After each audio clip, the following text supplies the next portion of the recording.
Kita ke informasi selanjutnya, Paskalis dan juga saudara, informasi wisata di mana ada Taman Kalong di Kabupaten Sopeng, Provinsi Sulawesi Selatan yang menarik minat pengunjung.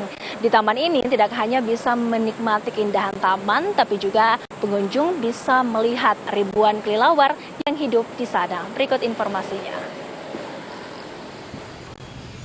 Taman Kalong berada di alun-alun Kota Watampone, ibu kota Kabupaten Sopeng. Jaraknya sekitar 180 km dari kota Makassar, pusat kota di Sulawesi Selatan. Di Taman Kalong, pengunjung tak hanya bisa menikmati keindahan taman, tapi juga bisa melihat ribuan kelelawar yang hidup di sana.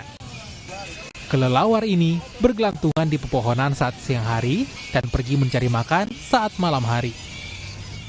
Sambil jenguk anak di pondok sekalian antar jalan-jalan. Oh iya, kalau di Taman Kalong ini memang seperti apa, Bu? Ibu sering kesini atau seperti apa?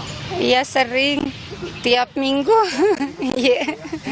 Karena tempatnya asri, terus nyaman kalau misalnya mau baca buku dan lain sebagainya.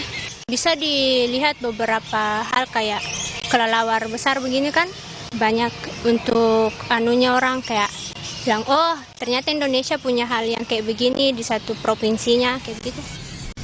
Ribuan kelelawar ini sudah sejak lama tinggal di daerah ini dan terus bertahan hingga kini. Terlepas dari habitat hidupnya, banyak cerita rakyat alias legenda yang menghiasi mengapa kelelawar ini tetap bertahan di pohon asam di jantung kota Watampone. Kelelawar konon bisa memberi tanda bencana pada warga di masa Raja Sopeng pertama, Latem Mamala. Rama Pratama, Kompas TV, Sopeng, Sulawesi Selatan.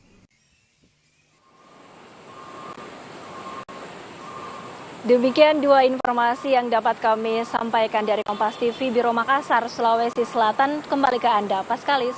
Wafika Sisa, terima kasih dari Makassar, Sulawesi Selatan, dan sebelumnya ada Hairani Andita dari Bengkulu. Terima kasih teman-teman.